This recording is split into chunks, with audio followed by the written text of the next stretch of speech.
Banyak banget itu bisnis owner tuh yang bisnisnya tuh stuck gitu. Mungkin kayak banyak juga yang ngerasa mereka tuh udah effort banyak banget gitu. Pengusaha mengharapkan stabilitas. Oke. Jadi mereka melakukan hal yang sama, cuma effortnya ditambah, Oke. mengharapkan hasilnya lebih. Padahal harusnya yang bikin bisnis berkembang itu ketika dia bisa bertahan gitu. Dan kalau dia nggak berubah ya dia akan susah buat bertahan. Yang pertama adalah adaptasi, yang kedua adalah kecepatan, agility. Oh, iya. Kita harus bisa benar-benar gimana caranya nih menghadapi perubahan zaman gitu ya.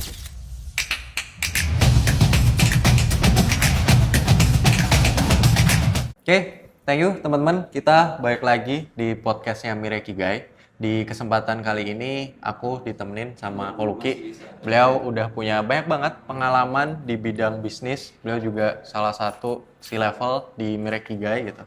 Dan kita di sini bakal ngomongin gimana caranya sih kita bisa ngegedein suatu bisnis gitu. Selamat sore, kok gimana kabarnya? Baik. Oke, gimana tadi perjalanan lancar, aman? Oh, hujan. Oh, hujan gitu. Dingin banget hari ini di Wah, Bandung. dingin banget.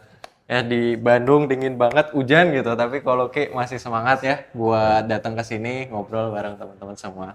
Oke, mungkin kita langsung aja ngobrol-ngobrol santai-santai aja kok.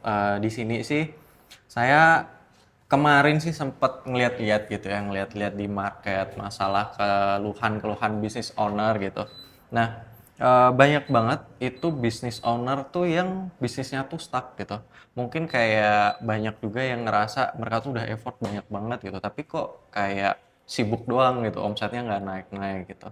Nah, itu kan bisa aja ada banyak banget nih penyebabnya, mungkin dari segi marketingnya, mungkin dari segi produknya gitu. Nah, kalau menurut Koloki sendiri, apa sih sebenarnya yang biasanya tuh bikin bisnis owner bisnisnya tuh stuck nggak berkembang? Mungkin kita harus ngelihat di zaman ya, perubahan zaman di 2026 ini. Sebenarnya kenapa bisnis banyak yang stuck ya?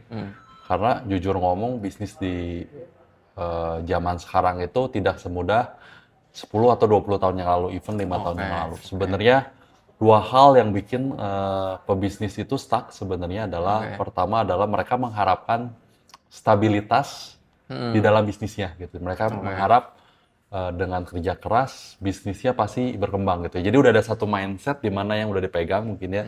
Kita juga udah tahu ya kalau kita kerja keras, kita selalu berusaha, kita pasti sukses gitu ya. Benar-benar. Tetapi di zaman sekarang kan kelihatannya bukan soal kerja lebih keras lagi gitu. Jadi yang saya lihat pertama adalah pengusaha mengharapkan stabilitas. Jadi mereka melakukan hal yang sama, cuma effortnya ditambah, mengharapkan hasilnya lebih gitu. Jadi yang pertama adalah kita harus menyadari di zaman sekarang bukan stabilitas, tapi yang ada itu adalah perubahan. Makanya adalah skill pertama yang harus dimiliki oleh pengusaha adalah adaptasi. Adaptasi. Jadi pengusaha yang nggak bisa growth dan stagnan karena dia tidak melakukan perubahan di dalam bisnisnya. Jadi even misalnya kita mulai online nih ya, mungkin dulu ya pokoknya kalau online bisa jalan lah, sekarang udah ada online. Tapi sekarang online pun lapisannya udah banyak. Lapisan gimana tuh kok? Ya jadi aktivitas online itu kan banyak banget. Benar. Bisa melalui apa? Melalui live, melalui konten. Tipe konten udah makin banyak, tipe channel udah semakin banyak. Gitu. Jadi udah semakin kompleks dan ya kita ngerasain sendiri kan ya perubahannya. Benar-benar.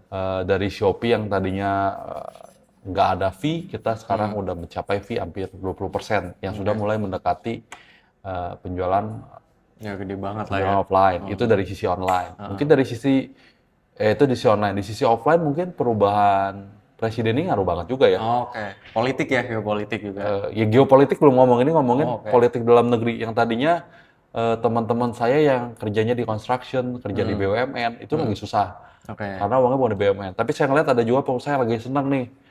Jualannya apa? Jualan susu. Wah, sold out jualan susu. Jualan omprengan, alat masak gitu kan. Jadi ini kan tiap berapa tahun ini udah berubah lagi ya, 5 tahunan. Mungkin nanti banyaklah perubahan-perubahan. Jadi yang paling pertama adalah kita membangun bisnis yang harus bisa beradaptasi. Gitu, ya benar. Berarti Bener sih, di luar sana tuh mungkin banyak juga ya kayak business owner dia belum aware gitu. Kayak dia pakai playbook lama kali ya, nggak Iya. nge-update. Padahal harusnya yang bikin bisnis berkembang itu ketika dia bisa bertahan gitu. Dan kalau dia nggak berubah ya dia akan susah buat bertahan gitu. Nah, Ada satu lagi sih sebenarnya. oke. Yang pertama adalah adaptasi, yang kedua adalah kecepatan, Oh agility. yes, Kita benar. harus bisa benar-benar gimana caranya nih menghadapi perubahan zaman gitu ya. Mm-mm.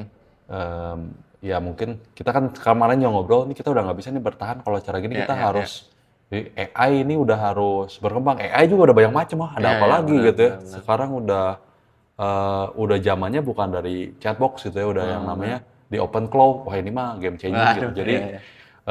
sebagai pengusaha walaupun kita di digital marketing, kita juga harus menghadapi perubahan juga di digital marketing. Selain perubahan platform, kita juga perubahan toolsnya juga luar biasa gitu. Gimana caranya eh, kita beradaptasi terus dan agility dan adaptation ini kita kita selalu komunikasikan dengan klien gitu. Jadi makanya susah ngomong ya, gimana caranya menyukseskan bisnis A nggak growth sama bisnis B nggak growth. Itu tentu dengan perubahan teknologi, dengan Ya. perubahan market, kita harus strateginya tiap brand Beda-beda, itu beda-beda oh, gitu. beda-beda.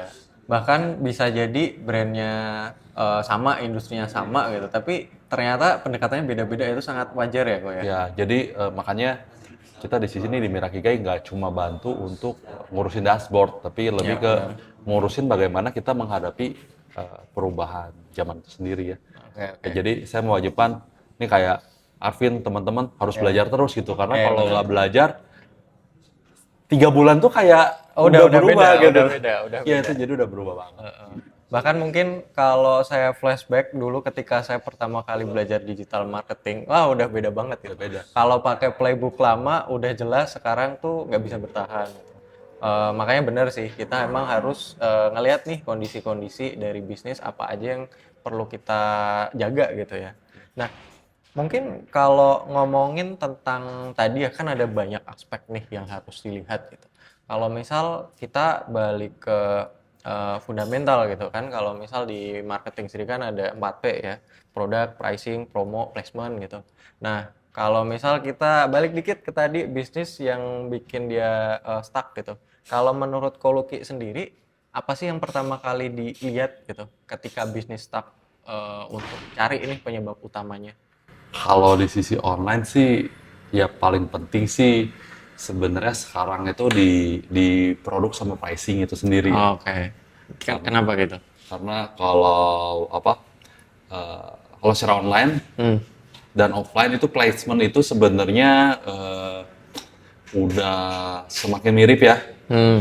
Kita udah nggak ada lagi nih placement kita di Tokopedia, kalau nggak di TikTok, kalau nggak di Shopee gitu ya.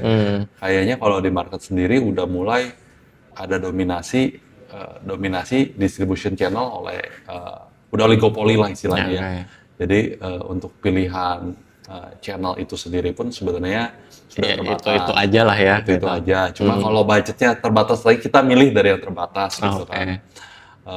Jadi kalau jujur ngomong sih, dengan kondisi ekonomi ya kita tahu sendiri ya secara makro bahwa ekonomi Indonesia ini kelas menengah nggak berkembang.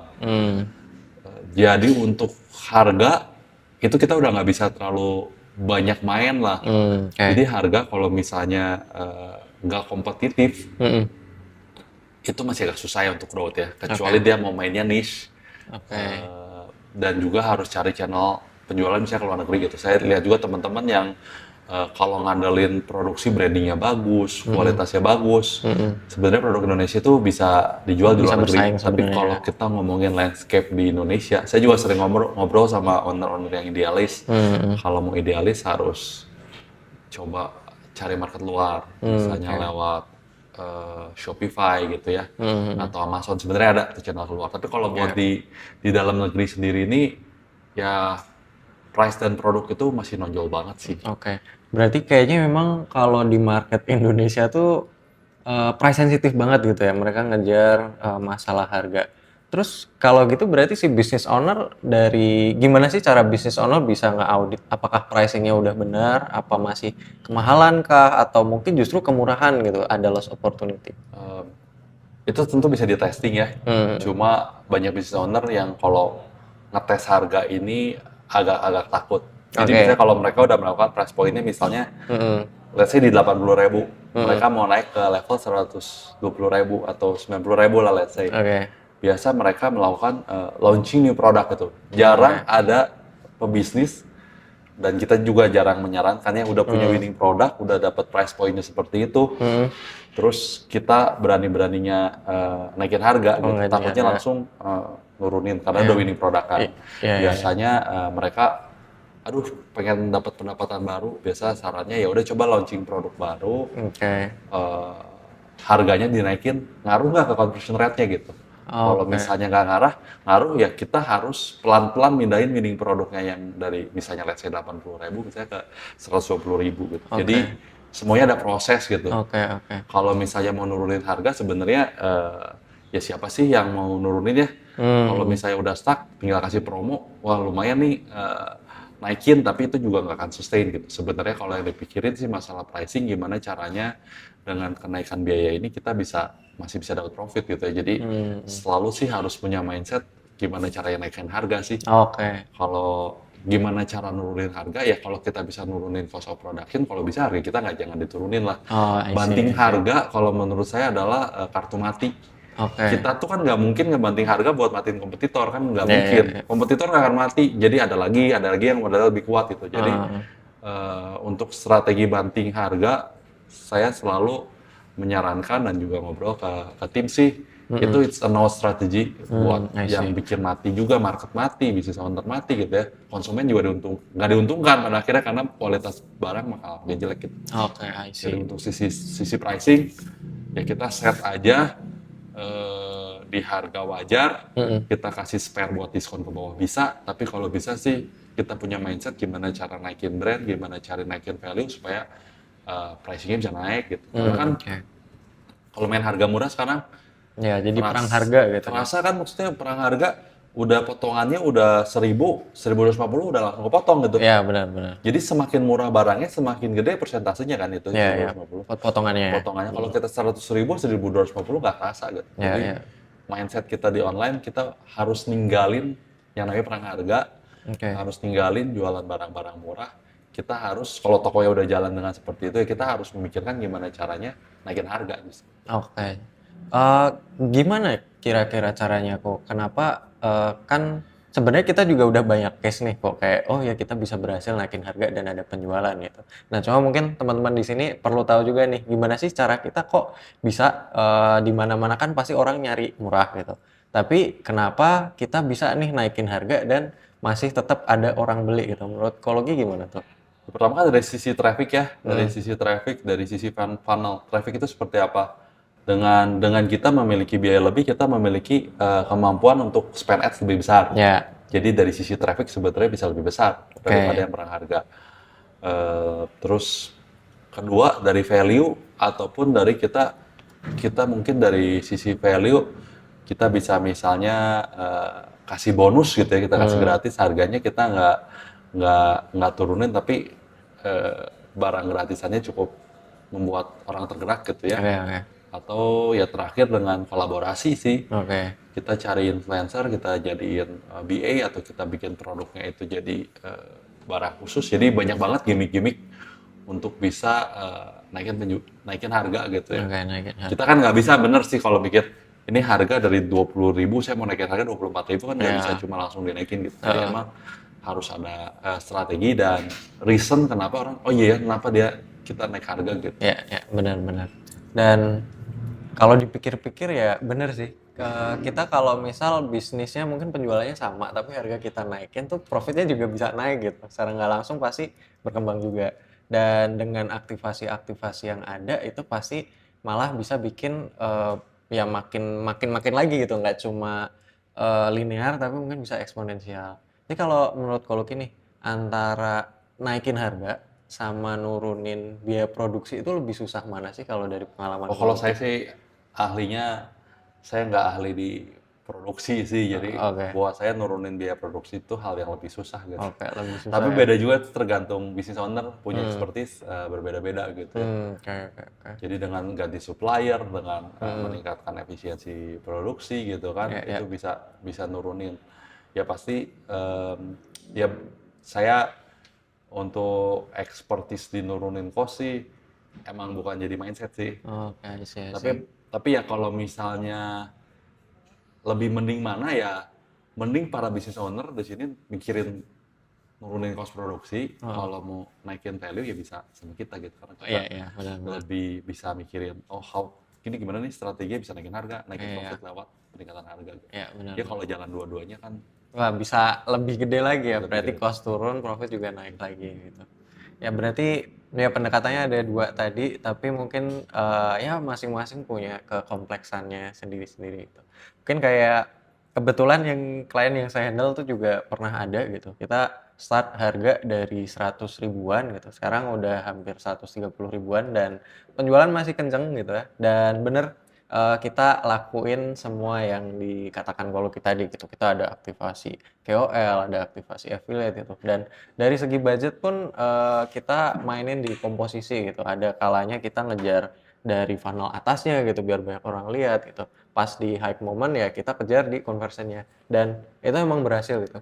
Jadi di Mirekigai sendiri kita itu nggak cuma ngurusin dashboard ya kok. Kita juga ngelihat bisnis secara general, kita bantu juga naik level. Ya salah satunya mungkin tadi ya lewat dari segi pricingnya kita mainin gitu.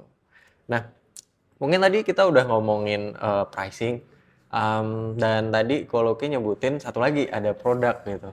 Nah, yang ini mungkin case-nya adalah kita kan kadang ada bantu juga dari bisnis-bisnis baru gitu. Di luar sana pun pasti lebih banyak orang pengen punya bisnis baru gitu daripada yang udah punya bisnis gitu. Nah, cuma yang saya lihat itu tuh sering gitu orang itu nggak, menurut saya ya, dia tuh pertama mungkin nggak kenal produknya gitu dan mungkin produknya nih nggak cocok nih buat market gitu. Makanya kok dia kayak udah effort gitu tapi nggak kejual-kejual gitu. Nah, gimana sih kita bisa ngerti kalau produk kita ini udah sesuai sama market? Apa ada planning dulu sebelum launching atau kayak gimana? Ini sebenarnya ya tadi seperti saya bilang, tidak semua produk itu bisa dijual di Indonesia, apalagi price sensitive kan. Ya. Jadi sebenarnya untuk melihat produk, kalau kita punya produk tinggal kita lihat aja dengan produk terlaris di Shopee, Oke. kita tinggal kita tentu market riset dulu ya sebelum kita masuk ke dalam market itu sendiri gitu. Jadi kalau kita punya produk, let's say produknya kita udah dihitung HPP cost-nya begitu dilempar ke market, oh ternyata margin profitnya tipis nih. Oke. Untuk sekarang sih, apalagi pemain baru, minimum margin profit harus 30-40%. Itu baru bisa mulai gitu Iya, ya. iya, benar, benar. Jadi sebenarnya caranya gampang banget sih untuk nentuin bakal bisa produk market fit atau enggak, yaitu melakukan competitor research. Oke. Competitor research ada dari mana? Ya tadi mungkin dari Shopee. Kadang harganya beda loh, TikTok sama Shopee gitu ya. Oh ya, heeh. Jadi kita cek juga, kita udah punya barang, kita udah punya konsep branding, kita cari yang paling mirip, kita tembak di market harganya berapa, kita dapat marginnya berapa. Itu biasa yang dicek apa aja kok? Maksudnya gini, misal kita udah pengen jualan baju nih gitu, kan ada banyak sekali mungkin dalam tanda kutip kompetitor gitu yang jualan baju gitu. Gimana cara kita milih, oh ini kompetitornya bisa kita contek nih gitu, atau kayak produk dia yang mana nih gitu. Paling penting ya kita belanja dulu ya, kita sebagai konsumen tahu gitu kan. Oke. Kita produsen kan kita tahu juga konsumen. Oke. Dari sisi mata konsumen, produk kita, brand kita tuh kurang lebih ditaruhnya di mana gitu. Oke. Dan sedang untuk fashion sendiri kan, kalau kita ngomongin di luar ya, kayak maksudnya di offline kayak ada Uniqlo, ada SNM. ada H&M gitu kan. Itu Uniqlo H&M, kita langsung aja compare gitu. Produk kita sama Uniqlo sama H&M gimana gitu ya. Itu kan sebagai benchmark gitu ya. Ya, ya. Ya kita at least harus murah 50%-nya misalnya kan. Oke. Udah begitu kita lebih murah dari mereka 50%, kita cek di Shopee kan ada yang ngaku kaos 80.000 kan, berarti kaos di Uniqlo 200.000 orang bisa jual 80.000. Berarti kan kita cost produksi minimum harus 40.000, 30.000 gitu ya. Oke. Kita beli baru produknya. Oke. Ini secara komparasi bisa sama nggak gitu. Oke. Dan kalau misalnya kelihatannya mereka udah jual 1.000 per hari gitu ya. Secara skala produksi mereka pasti lebih murah gitu. Iya, iya. Jadi untuk menjadi pemain baru, apalagi di market yang sangat saturasi seperti itu, ya resikonya besar sih. Oke. Dan kita harus untuk ngetes produk ini sukses atau enggak ya kita perlu waktu juga dan kita perlu spend juga kan buat Iya, stok. benar-benar. Tadi kalau Lucky ngomongin resikonya gede gitu. Tapi kalau Lucky sendiri kan punya banyak, ya pernah handle banyak bisnis gitu. Gimana caranya kalau Lucky ngerti nih? Kan tadi kita ngomongin berarti testing kan? Kan berarti, bener nggak kok? Ada yang berhasil, ada yang gagal, bener nggak kok? Ya. Gimana kita ngerti, oh ini tuh masih bisa di-push gitu, atau oh ini kayaknya emang nggak cocok deh, kita harus revamp lagi gitu. Ya tadi pertama dari price point masuk nggak? Ya, oke. Jadi begitu pertama dari price point masuk atau enggak, tadi ngomonginnya baju sih ya. Kalau misal. baju itu susah banget masuk sih. Oke. Karena ya banyakan pemainnya juga pemain garment, pemain brandnya udah jago lah ya. Kayak udah partai besar gitu Ya, ya. karena saya juga udah pernah bikin baju gagal gitu Oh, kan. oke. Dari sisi produksi ternyata nggak sesimpel itu, harus beli kain, harus mengerti step by stepnya banyak gitu. Jadi kalau dibilang di market, kalau kita cari ada nggak, selalu ada sih. Sama aja kalau orang kan yang ngomongin saham gitu ya. Ya, saham. Dapat aja winning saham, tapi kan saham tuh 900 gitu ya. Yang Iya, winning iya, paling 10, 20 gitu. Jadi emang mencari winning item itu ada seninya, gimana caranya supaya resikonya lebih rendah. Oke. Yang paling penting kan pertama kita punya produk dari harga, terus yang kedua kan dari sisi landscape kompetitor ya. Ya. Kompetitor bermainnya seperti apa gitu. Kalau misalnya kita nemuin satu titik, let's say jualannya korek api gitu ya. Ternyata yang korek api belum ada yang nge-brand gitu ya. Terus misalnya ada fitur khusus, nemuin di Alibaba lucu gitu. Kayak belum ada yang jual. Tapi instead of cuma jualan doang, gimana cara kita ngemas, gimana cara kita nge-brand, supaya nanti begitu ada kompetitor lain masuk, ada bedanya gitu. Oke. Jadi ya produk market fit itu emang ada seninya dan kita kan selalu berubah-berubah ya. Ya, benar. Kalau misalnya orang yang bisa baca tren, sebelum padel rame kemarin bikin Ya dulu udah brand bikin padel dulu, gitu kan. benar. Bikin baju padel, bikin raket padel apa segala macam. Jadi sebenarnya dengan adanya perubahan di market, selalu ada brand baru yang punya chance untuk naik gitu. Oke. Cuma itu masalah timing gitu. Oke. Jadi apa yang sekarang mungkin bakal bagus nih ya mungkin sekarang juga mungkin di fashion muslim saya juga nggak gitu ngerti ya. Oke. Tapi dinamikanya kan ada yang lagi brand yang fokus ke pattern lagi bagus, misalnya ada fokus yang ke polos, ada yang bahannya seperti ini. Event itu kan berubah-berubah terus gitu. Ya, benar. Tapi begitu kita nemuin ini market nih, ada yang kosong nih, yang naik harga ini yang jual masih premium nih, Oke. belum ada yang jualan affordable premium gitu misalnya. Kita bisa dapetin nih dengan produk yang premium harganya bisa let's say 70-80%, dengan branding yang bagus kita bisa masuk. Jadi karena perubahan itu ya harus case by case sih, balik lagi punya skill expertise-nya produknya seperti apa gitu. Oke. Berarti memang ya dia harus kenal dulu lah ya sama produknya gitu. Terus selain cuma tahu tren juga harus ada added value-nya gitu. Mungkin buat diferensiasi juga di market. Nah, cuma mungkin saya penasarannya kok di fase apa gitu, atau mungkin berapa lama setelah kita coba testing gitu kan, kita bilang mungkin ini udah dulu deh, kayaknya kita nggak kuat gitu, atau mungkin kita switch ke yang lain gitu misalnya. Ini balik lagi sama kalender juga ngaruh ya. Jadi kalau kita mulai pas lagi sekarang gitu ya misalnya, terus nanti misalnya kita mulai Maret nih, Maret lagi Februari Maret lagi rame nih, nanti April Mei lagi sepi gitu kan, itu agak susah nilai. Makanya kita harus riding wave juga sih sebenarnya, kayak kita lihat ombak, testingnya itu emang pas lagi growing lah misalnya. Oh, I see. Oke. Kalau misalnya kita testingnya ya banyakan sih 6 bulan sebelum Lebaran paling ideal gitu ya. Oke. Kita lihat dari, ya itu kan kebaca ya grafik ya, kita udah mulai rame tuh di misalnya September, Oktober, November, Desember, itu secara GMV-nya si Shopee lagi rame tuh. Ya. kita bisa ikut naik nggak gitu. Oke. Tapi kalau kita lagi ngelawan arus, lagi turun, Nah, nggak tahu juga nih kita agak valid susah. nggak. Jadi kita harus punya time frame yang lebih lama gitu. Tapi harusnya kalau lagi momennya pas misalnya, kemarin mulai November, Oktober mulai, harusnya Januari udah ketahuan gitu. Oke, I see. Berarti ya justru di momen gede itu penentuan gitu. Ini bener nggak sih produk kita masuk gitu? Ya. Oke. Berarti ya tadi pertama harus kenal, kita timingnya juga harus pas gitu. Selain ngelihat trennya apa, kasih added value juga masa testingnya pun kita juga harus bener gitu. Jangan sampai kita malah ngelawan arus, karena nanti mungkin ya emang momennya semua lagi turun gitu. Kita nggak tahu ini beneran turun apa enggak. Oke, berarti tadi kita udah bahas nih kalau ngomongin 4P, pricing udah, produk udah gitu. Mungkin sekarang kita ngomongin masalah distribusinya gitu ya.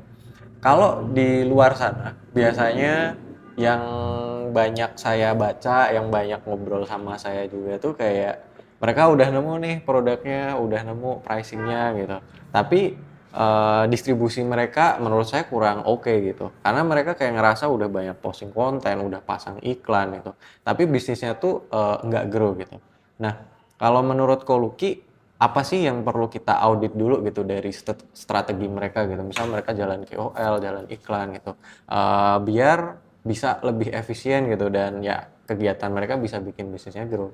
Jadi tema pertama tadi ya adaptasi dan kecepatan. Intinya dua, adaptasi dan agility gitu. Jadi semua itu harus diuji secara cepat gitu. Balik lagi kalau misalnya udah ada produk nih, udah produk winning nih, ya udah kita bikin funnel yang paling bawah dulu gitu. Oke. Jangan funnel paling atas dulu. Gitu. Sih. Kita funnel paling bawah, kita coba jual ke market makan nggak gitu.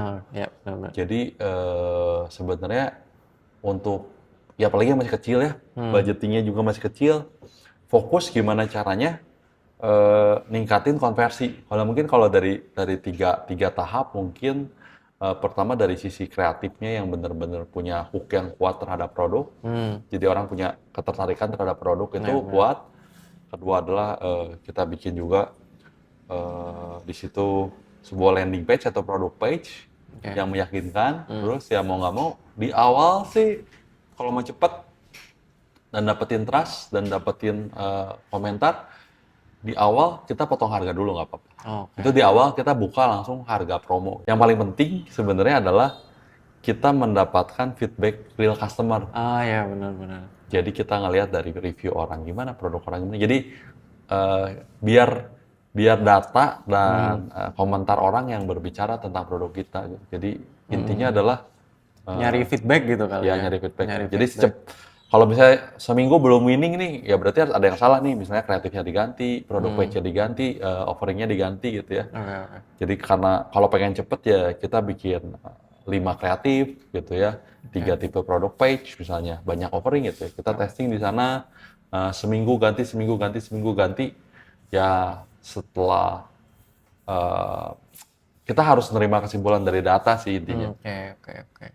Berarti kalau menurut Koluki ini kan distribusi kan banyak ya, ada mungkin yang organik, KOL, affiliate, ada yang iklan gitu. Menurut Koluki mereka ada urutannya nggak? Apa iklan jalan dulu, ngumpulin biar distribusi dulu, baru habis itu KOL masuk gitu? Atau mungkin bisa barengan, atau mungkin KOL dulu baru iklan gitu? Paling pertama sih kita siapin dulu yang namanya fundamental ya. Jadi IG-nya at least sudah keisi dulu 9. Di Shopee-nya udah ada mulai dulu penjualan. Jadi kita pemanasan lah. Terus dari sisi konten ya udah punya produksi lah, ads kreatifnya udah punya. Kalau nggak bisa ya pakai KOL gitu. Jadi pertama di persiapan, yang kedua kalau dari sisi traffic ngandelin organik lama, kita waktu itu lebih berharga daripada uang. Jadi kita dari social media ads dulu. Jadi social media ads funnelnya udah siap, ya tinggal di testing sih. Ya, di testing kreatifnya gitu ya? Di testing hasilnya sih. Hasilnya. Dan selalu patokannya nggak bisa, ini udah traffic, udah benar, produk page, sudah berapa, pokoknya patokannya adalah selalu penjualan gitu. Jadi diadu dari budget penjualan sama hasil penjualannya seperti apa. Berarti kalau ngomongin ngetesting hasil, maksudnya pas kita nyoba ini penjualannya gimana gitu, langsung ke sana gitu ya. Terus Kalau misalnya tadi kan mungkin ada beberapa nih. Kalau Koluki dengan KOL sama affiliate sendiri, menurut Koluki gimana? Itu di fase apa sih kita mulai Kalau masuk ke KOL sana? fase fase awal Fase bisa. awal bisa ya? Kalau affiliate itu, affiliate juga nggak mau kalau belum ada jualan. Oh, oke. Affiliate juga punya waktu terbatas. Hmm. Affiliate itu muncul setelah mereka udah ada produknya laku, mereka mau ikut gitu. Oh, iya, Kalau iya. produknya nggak laku, affiliate-nya juga nggak mau gitu. Iya. Jadi untuk awal-awal jangan cari affiliate dulu. Oke, oke. Karena affiliate juga milih-milih. Ya, mereka nyari komisi juga ya buat dapetin. Walaupun komisinya besar ya, mereka belum tentu mau karena penjualannya mereka lihat masih kecil. Ya, ya, benar-benar, make sense kok. Kalau misalnya nih mereka cuma si business owner cuma budgetnya terbatas gitu. Menurut Koluki better dia jalan di channel apa nih? Kalau cuma bisa satu channel aja gitu di Meta awal. Ads sih. Meta Ads aja ya. Oke. Kenapa kok? Itu paling ya satu funnel yang paling bisa nge-proven ya. Karena yang lain udah otomatis kan, udah susah kan. Oke. Jadi salah satu funnel yang paling bisa langsung proven ya regardless of the algoritma gitu segala macam kita bisa atur gitu. Oke.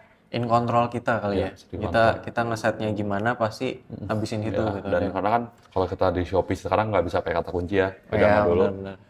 Kalau dulu bisa antara Shopee dan sosial media. Tapi balik lagi kan, ini kan ngomongnya baru awal banget. Iya, iya, ngomongin Berarti belum ada traffic gitu ya.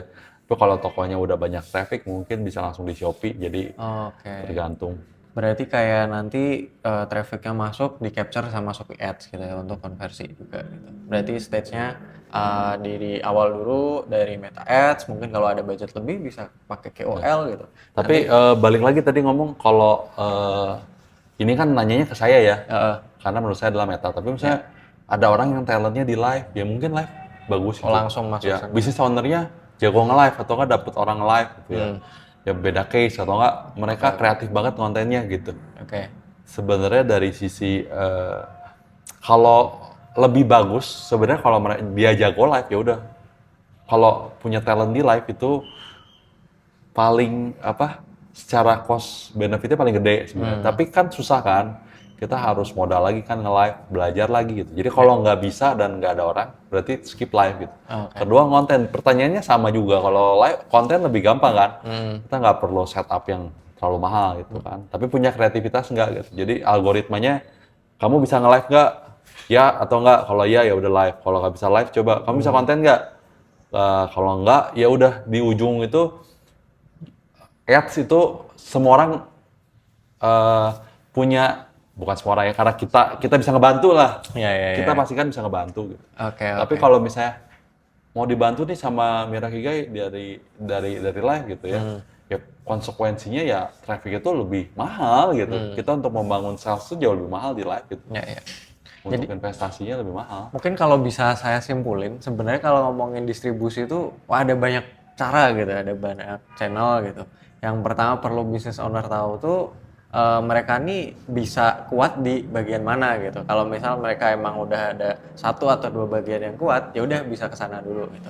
Cuma kalau misal mereka bingung, nah mungkin mereka bisa pakai kita kali ya. Kalau kita juga udah proven dan udah kuat banget juga dari segi ads gitu dan environment bisnis yang kita bisa bantu mereka gitu. Jadi ya memang ada banyak cara gitu, tapi ya pastiin cara yang dipilih itu udah proven gitu dan mereka ngelihat juga by datanya gitu.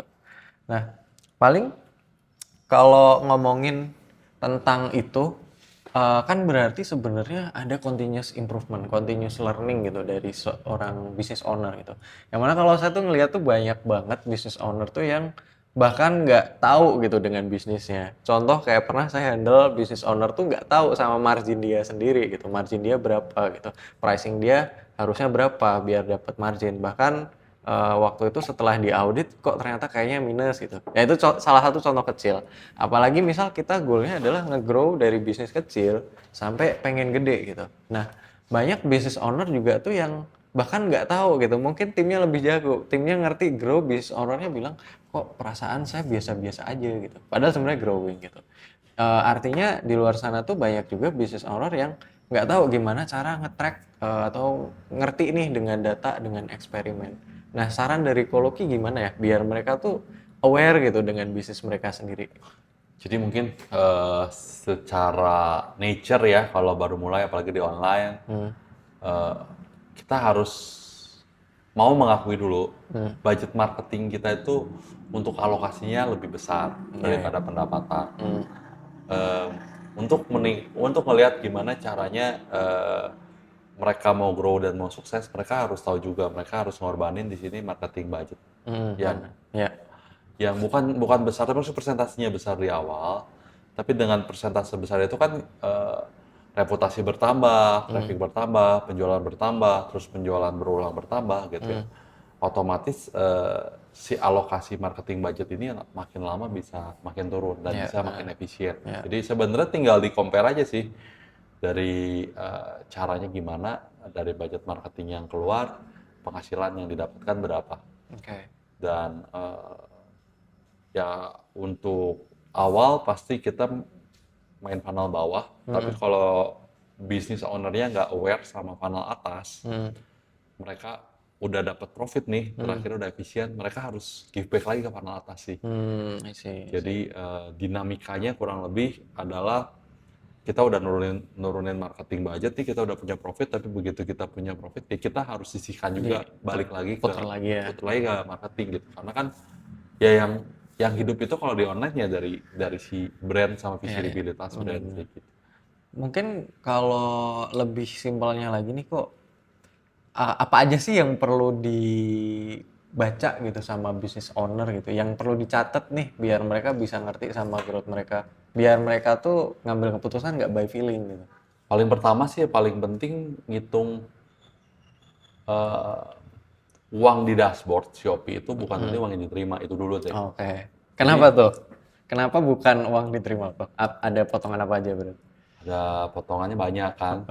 Ada kalau ikut AMS ada potongan affiliate, potongan gratis ongkir, potongan admin, terus terakhir yang layanan kan. Oh iya, Ini udah benar. ada 4 Itu banyak gitu ya. banget juga Jadi jenisnya. itu di total berapa tuh? Itu yang pertama. Terus kedua kan HPP produk. HPP. Nah itu dua faktor itu kan yang nggak bisa Lepas lah. dilepas gitu kan. Terus sudahnya ya dari ad cost ratio kan. Nah dari ad cost ratio baru dipotong lagi terakhir kita mau sisihin budget marketing berapa sih. Oke. Gitu. Berarti seringkali tuh business owner nggak ngerti karena nggak ngitung kali ya. Jadi kayak mereka cuma ngelihat dashboard doang, terus kayak ngerasa, oh dapat duit nih gitu. Padahal sebenarnya ada banyak potongan-potongan di belakang itu. Berarti dari business owner yang memang harus kenal juga gitu dengan medan tempur mereka. Tapi kalau menurut Kolki, kenapa sih banyak orang yang nggak tahu gitu? Padahal mah harusnya itu udah ngerti di awal gitu. Atau emang nggak aware Karena aja? nggak kerasa sih, karena kan dulu kita diajarin biaya admin tuh nggak kerasa kan. Kita tinggal hitung ad cost. Dulu kan biaya admin 5%, 6% gitu. Itu mungkin sebenarnya behavior learning yang diajarin sama platform sih. Jadi platform itu udah lihat dashboard yang ngitung kasar, wah udah kebayang gitu ya. Tapi sekarang ada pembatalan, ada apa segala macam yang makin kompleks. COD boleh batal, udah sampai boleh nggak diterima gitu kan.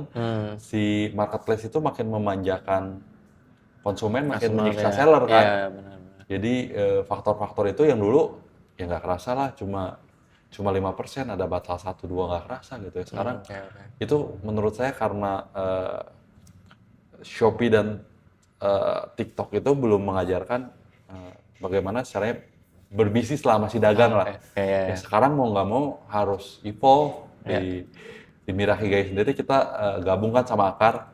Dari sisi finance-nya kita juga bisa ngasih advice dari perusahaan kita juga kan, kita ada Akar Mirahigai gitu. Jadi saya sih ngerasa ya kalau sekarang masih dagang belum bisnis itu sekarang udah susah. Jadi rasio-rasionya udah nggak bisa ngomong pendapatan dashboard terus ads gitu. Jadi benar-benar harus precise gitu. Ya, benar. Berarti memang si business owner-nya juga yang harus berevolusi gitu ya. Jangan kepake playbook lama gitu. Mikirnya ya udah dagang aja dapat uang gitu.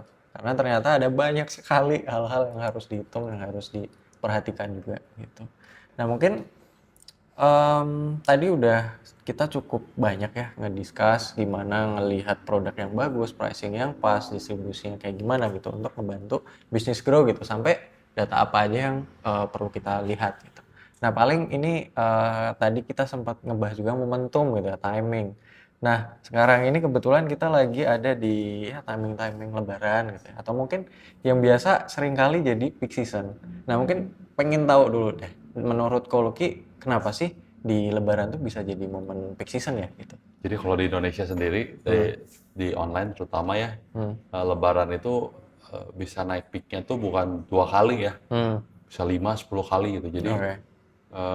appetite orang belanja itu di momen Lebaran tuh kayaknya nggak ada remnya gitu. Oke. Jadi itu adalah satu behavior budaya yang nggak bisa, yang kita harus sadari gitu ya. Hmm. Dan ini adalah ya buat bisnis itu sulit ya. Kita jualan 10 tiba-tiba jualan 100 itu sulit. Jadi ya dialami juga biasa banyak sekali strain ataupun apa ya, Halangan lah ya. Kesulitan. kesulitan gitu ya. Ya, kesulitan. Jadi lagi rame-ramenya tapi kita pegawai tiba-tiba harus nambah gitu ya. Iya, iya. Terus misalnya yang packingnya kita siap 5, tiba-tiba jualan naik 5 kali. Gimana nih yang packing Iya, iya. berapa orang? Dari sisi even dari sisi platformnya JNT-nya udah nggak siap. Ngirim Oh iya barang. benar-benar. Telat, Penuh, barang ya. hilang gitu. Jadi dari sisi finance, permodalan kita harus sedia stok Iya, in iya. hand. Ya. Dari sisi produksi kita harus in hand. Jadi kalau lebaran tuh udah bukan ranahnya marketing kalau kata saya. Oke. Jadi seberapa besar yang bisa kita gapai karena semua perusahaan mengalami hal yang sama. I see. Pada akhirnya lomba lebaran adalah sebenarnya hasil kita panen hasil marketing selama setahun kemarin. Pada akhirnya berapa banyak yang bisa dicapai adalah berapa banyak yang bisa kita kejar sih. Modalnya berapa gede, Oke. manpower-nya berapa besar, Oke. operasional yang bisa kita handle berapa gitu. Jadi balik lagi di lebaran sih sebenarnya harus dipersiapkan itu sebenarnya kalau dari sisi marketing mah udah tinggal jeder, udah tinggal momentum jeder. Cuma di dalamnya kuat nggak? Oke.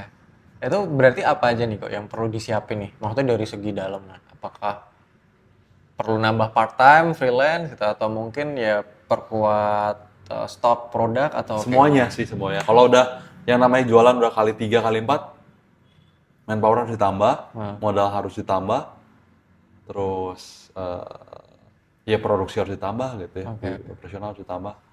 Itu benar-benar kerjaan operasional justru yang lebih besar. Karena kalau marketing mau ngubah jualan 10 jadi 50, ya udah Vin kali 5 ya, budget tinggal cost, naikin, budget kemakan kan? Iya, iya. Ya naikin gitu. Terus misalnya kalau dari konten sendiri orang udah pada siapin ya. Iya, iya. Ya siapin konten ekstra, nggak perlu 5 kali lipat. Ya udah konten ekstra lebaran tambah lagi 2 kali lipat. Gitu. Jadi dari sisi effort marketing itu ngejar 5 kali, effortnya paling 1,5 kali gitu. Jadi dari sisi marketing itu nggak se-effort dari sisi operasional gitu. Kalau operasional kali 5 ya udah kali 5. Kalau marketing ya udahlah kita naikin dikit nih dari sisi dari tim kita juga bekerja keras. Misalnya kita ngecek budgetnya tadinya 5 kali jadi 10 kali gitu ya. Kita nge-scaling tadinya tiap berapa hari, tiap 3 hari kita cek gitu ya scaling. Tapi biasanya yang habis gas dulu operasional gitu. Jadi marketing masih bisa nih kita naikin. Ini pengalaman saya selama ini ya. Ini kita bisa naikin budget sampai misalnya 3 kali gitu ya. Kita naikinnya kan pelan-pelan ya. Biasa belum kali 3 udah habis dulu, ngap dulu operasional gitu. Jadi sementara ini sih belum ada ya operasional yang bisa ngalahin effort marketing gitu. Jadi dari effort marketing selalu yang ngap duluan atau yang nyerah dulu tuh dari sisi operasional sih. Oke. Berarti kan bisa bilang nih si Lebaran tuh high peak season banget gitu. Kalau menurut Ko Lucky di masa itu kan ini mungkin ada banyak pandangan nih. Apakah lebih bagus kita ngasih promo nih biar kita mungkin punya competitive advantage gitu, atau malah kita naikin harga gitu biar yang karena kan operasionalnya mentok nih tapi yang kita serap lebih banyak gitu. Kalau Ko Lucky tim yang mana? Ya harus pinter lah bikin promo Ramadannya dengan produk baru sih. Oke. Jadi produk eksklusif Ramadan yang harganya lebih mahal, tapi ada exclusivity kan kita nggak bisa naikin harga. Berarti kayak jalan tengah gitu ya. Ya, jadi biasa sih dibikin kayak ya paket Ramadan bisa buat gift segala macem gitu. Jadi ya masih basket value-nya masih oke gitu. Oke, berarti ya kita naikin value juga, riding the wave juga gitu, dengan traffic yang gede. Gitu. Nah mungkin terakhir nih kalau ngomongin Lebaran, itu kan sesuatu yang berarti meledak banget tuh. Better business owner tuh nyiapin mulai dari kapan sih gitu untuk segala Kalau galanya? sekarang sih udah telat ya. Oke, Mungkin dari 6 bulan udah harus udah disiapin. disiapin ya. Ya, maksudnya disiapin prepare ini dana dari mana, strategi dari 6 bulan lah. Hmm, Kalau dari sisi marketing sendiri sebenarnya 3 bulan sebelum udah oke. udah cukup ya. Cuma kan balik lagi hektik ya, makin lama kita makin hektik ya, tahun depan makin dekat lagi dengan momen Desember gitu ya. Hmm, Kayak sekarang aja gimana sih ngejar ini awal puasa, Valentine, Chinese New Year gitu kan. iya. Jadi promo itu bener-bener dari 6 bulan udah ngelihat 12 gimana nanti tahun baru gimana gitu. Jadi secara 6 bulan itu nggak cuma dilihat Lebaran tapi selalu momen online terbaik adalah ya dari akhir tahun sampai Lebaran sih. Tapi nanti ini mundur terus nih. Iya, iya. Mungkin kita punya behavior berubah begitu si Lebarannya mundur gitu kan. Jadi ya menarik sih untuk selalu disaksikan sih. Tapi yang biasa sih kita kalau agak sepi kan di momen after Lebaran dan di Juli yang anak sekolah kan biasanya. Tapi kalau saya ngobrol sama ATK itu puncaknya gitu. Iya, Jadi beda-beda, iya, beda-beda iya, sih, beda-beda ya. Oke, oke, oke. Berarti ya memang harus disiapinnya mateng-mateng gitu, karena di momen itu mungkin udah pikirannya tuh ngejagain operasional jalan gitu, karena emang dari banyak bisnis ya meledak gitu di momen Lebaran. Behavior budaya kita juga orang-orang belanja, apalagi kebanyakan kan nge-gift gitu kan, ngasih orang gitu, biasa nggak mikir-mikir lagi. Gitu. Oke, nah paling kita udah kurang lebih udah kelar sih pembahasan kok. Nah, cuma kalau misal nih dari Koloki ada satu pesan terakhir buat business owner yang dia sekarang lagi stuck gitu. Kira-kira mereka harus ngapain sih kok sebenarnya? Jadi ya intinya harus belajar lagi sih. Seperti Konsultasi sama kita ngobrol boleh. Oke. Kita juga sharing-sharing pengalaman, nggak harus jadi klien. Kita ngobrol-ngobrol. Ya pasti harus punya komunitas ya. Jadi kita tahu perkembangan di luar seperti apa. Terus juga tontonan YouTube dan TikToknya juga yang edukasi gitu ya. Karena jujur ngomong banyak banget yang ke-skip gitu loh. Jadi kita harus benar-benar memiliki strategi juga mendapatkan news ataupun insight yang benar gitu. Jangan sampai begitu ada perubahan ya, di depan sana kita santai-santai gitu. Jadi kita emang sekarang ini harus selalu siap untuk mengalami perubahan. Oke. Saya juga ikut komunitas bisnis. Jadi ketemu juga dengan business owner tiap minggu ngobrol dengan business owner gitu. Jadi kalau sekarang udah nggak bisa ya cuma di dashboard di depan komputer nggak bisa, kita harus keluar Harus ngobrol. belajar gitu. Kita lihat ada toko baru. Ya even ya kalau misalnya main di F&B kan lebih gila lagi gitu kan. Ada tempat baru tiap minggu gitu ya. Di online juga ada toko baru. Nanti kita harus benar-benar aware lah. Jadi sarannya untuk business owner harus naik ke strategical level, udah nggak bisa main operational level. Karena kalau main di operational level kita lupa sama dunia udah ninggalin kita gitu. Iya, benar-benar. Jadi sarannya adalah ya waktu itu berharga gitu ya. Jadi kalau misalnya ada hal yang bisa di outsource, ada partner yang bisa di-sharingkan gitu ya. Better jangan terlalu habis semua operasional, semua pengen sendiri sih. Iya, benar-benar. Oke, kalau gitu. Mungkin aku kalau nge-recap dari obrolan kita sepanjang ini, sebenarnya kebanyakan business owner tuh masalahnya bukan di kerja keras gitu. Cuma mungkin mereka masih kurang referensi, masih kurang informasi gitu. Jadi banyak effort mereka tuh nggak efisien gitu. Jadinya mereka buang-buang energi gitu. Nah mungkin ini sekalian aku mau sharing gitu ya. Di Mireki Guys sendiri, tadi kita udah banyak ngobrol, kalau kita juga mungkin udah mention ya. Kita udah handle ratusan klien gitu dengan berbagai industri beda-beda. Kita udah pernah ngelewatin momen-momen yang peak season, momen-momen yang low season gitu. Kita udah pernah ngebantu juga brand dari kecil jadi gede, yang dari sedang-sedang gitu bisa naik level juga gitu. Dan mungkin buat teman-teman kalau misal kalian pengen ada discuss gitu, ngobrol-ngobrol ke Mire Kigai, nggak harus jadi klien, itu juga kita terbuka banget. Nah, mungkin buat teman-teman yang pengen belajar lebih lanjut tentang ya digital marketing gitu, kita suka banget ngobrol sama teman-teman. Kalian bisa langsung konsultasi aja dengan klik link di bawah. Mungkin gitu aja sih dari obrolan ini. Mungkin thank you banget buat Koloki udah Thank you sharing-sharing juga. gitu. Semoga teman-teman di sini para pebisnis bisa tetap semangat ya. Ya, Yakin peluang baru masih ada ya, nggak tutup ya. Kita juga nyari-nyari terus. Kalau dalam kesulitan ini pasti ada kesempatan. ya. Oke, mungkin gitu aja. Thank you Koloki. Ya, Ya, sehat-sehat selalu. Ya.